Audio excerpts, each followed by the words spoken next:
안녕하세요. 책 읽는 프레야입니다. 오랜만에 인사드리네요. 오늘 리뷰할 책은 사이코 다카시의 니체의 자존감 수업이라는 책입니다. 제가 이 책을 개인적인 이유로 좀 선택한 이유도 있는데요. 자존감이 많이 낮아졌다고 요즘 생각이 들었어요. 많은 분들이나 저 스스로도 제가 어느 정도 많은 것을 이루고 있다. 이렇게 평가도 받고 저 스스로도 생각하는데 그럼에도 불구하고 제가 알게 모르게 감정적으로 통제가 안 되거나 자존감이 낮아서 발생하는 결과들에 대해서 제가 후회를 많이 했었어요. 그래서 책에서 좀 답을 찾고자 이 책을 선택하게 됐고요. 다른 자존감 관련된 책이랑은 달리 이 책은 니체의 고전 사상을 이용해서 저희에게 조금 인문학적으로 접근을 해주는 책이에요. 니체 이 철학자가 신은 죽었다. 그리고 초인사상 이런 것들로 유명한데 니체는 굉장히 전통과 종교를 조금 불신하고 싫어했다고 해요.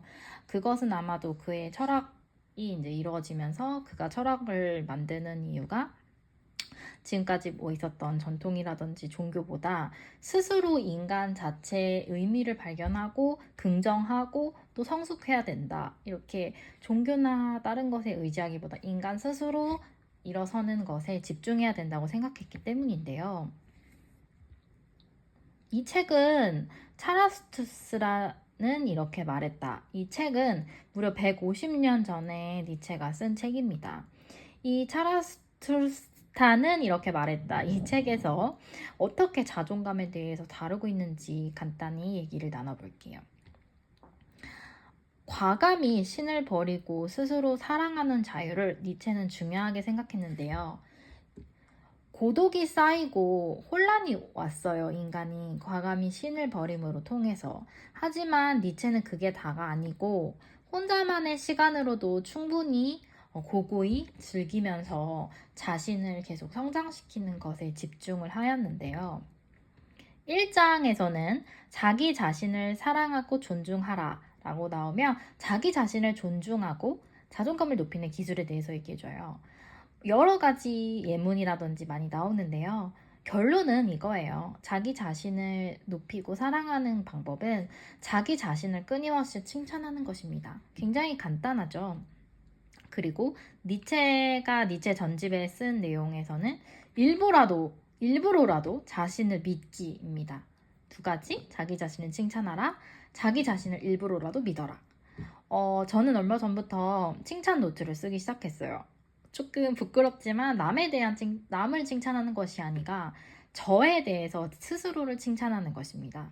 이게 되게 쉽게 들릴 수 있지만 하루에 이제 마무리를 하고 앉아서 노트를 쓰면서 나가 오늘 하루 무엇을 했고 어떤 내용을 했기에 나 스스로 너무 예쁘다, 잘했다 이렇게 칭찬해 주는 게 나 부끄럽기도 하고 생각해내기가 조금 어려웠어요. 하지만 이것을 조금씩 하다 보면 언젠가 저도 자존감이 올라가 있을 거라고 자신합니다. 그리고 일부러라도 자신을 믿어주는 거예요. 자기 자신을 사랑하는 것이 가장 중요한 성장의 첫 발걸음이기 때문이죠. 그래야지 자기 자신을 사랑하고 이후에 뭐 이웃이라든지 뭐 다른 것들을 신경 쓰면 그들도 사랑할 수 있게 됩니다. 불평하고 비교하는 것이 가장 안 좋죠. 이런 것들은 조금 기피해야 될 필요가 있겠습니다. 2장은 스스로 고독을 선택하자입니다.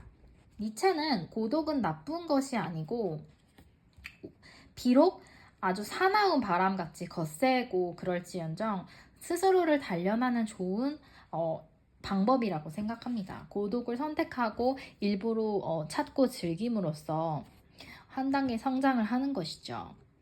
예를 들어서 또 니체는 몸의 감각을 중요시했는데요. 니체는 그 당시 다른 철학자들과는 달리 육체야말로 이성의 집합체다라고 생각했어요. 왜 그럴까요? 영혼만으로 그때 그렇게 강조했던 영혼만으로는 살 수 없다고 생각했기 때문이죠.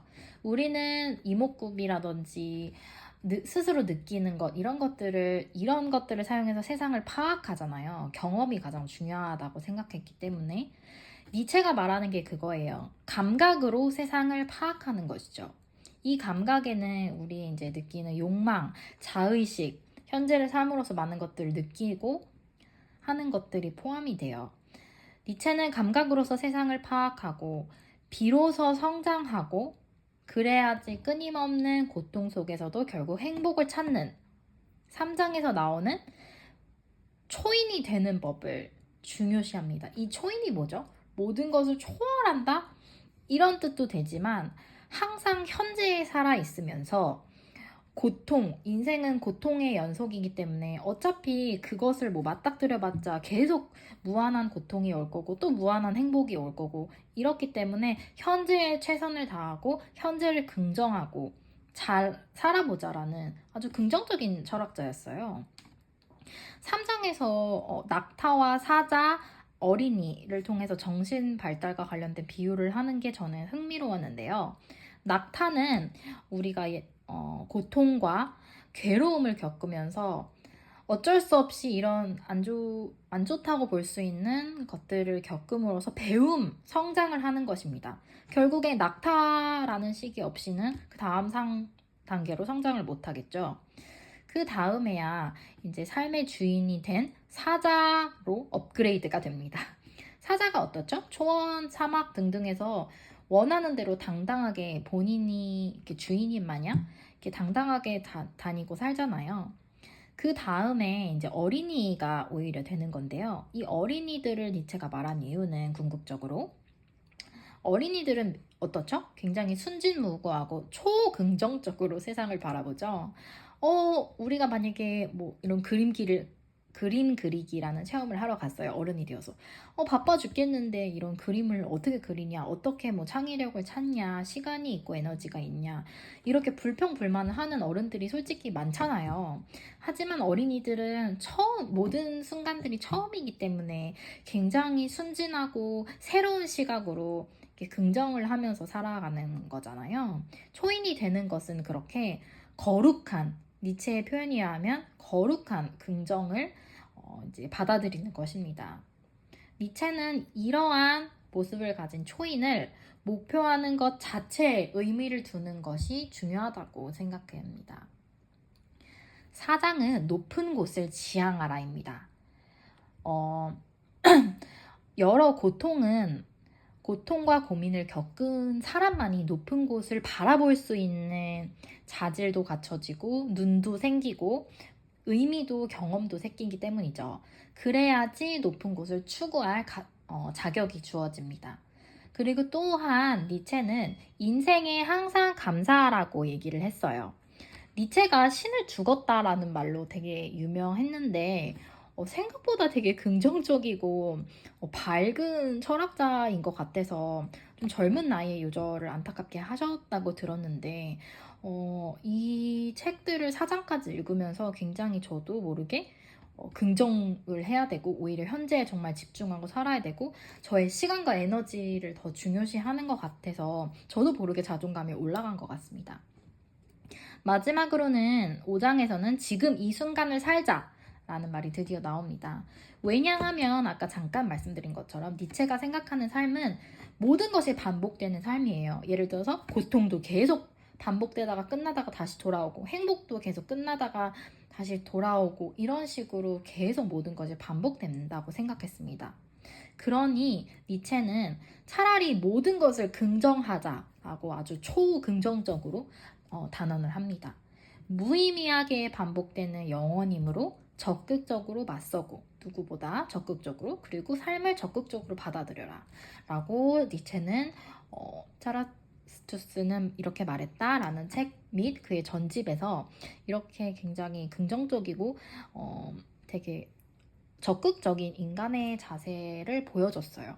그래서 저는 이 책을 이제 5장을 마지막으로 다 끝까지 읽으면서 비록 니체의 책을 그대로 쓴 게 아니고 일본 작가께서 이렇게 요약을 해주셨지만 자존감이 이렇게 떨어질 때 이런 인문학 책을 자꾸 찾게 되는 것 같아요. 왜냐면은 워낙 옛날이기도 하고 오래 많은 것을 경험했던 사람들이 이제 기록을 해놓은 거라 그런지 항상 현명한 답들이 숨겨져 있는 것 같아요. 그래서 그것을 찾는 거가 이제 인문학의 굉장히 매력인 것 같고 이렇게 자존감이라는 어떻게 보면 되게 단순한 고민거리 컨셉일 수 있는데 이렇게 책을 통해서 찾는다는 이 과정이 되게 즐거운 것 같아요.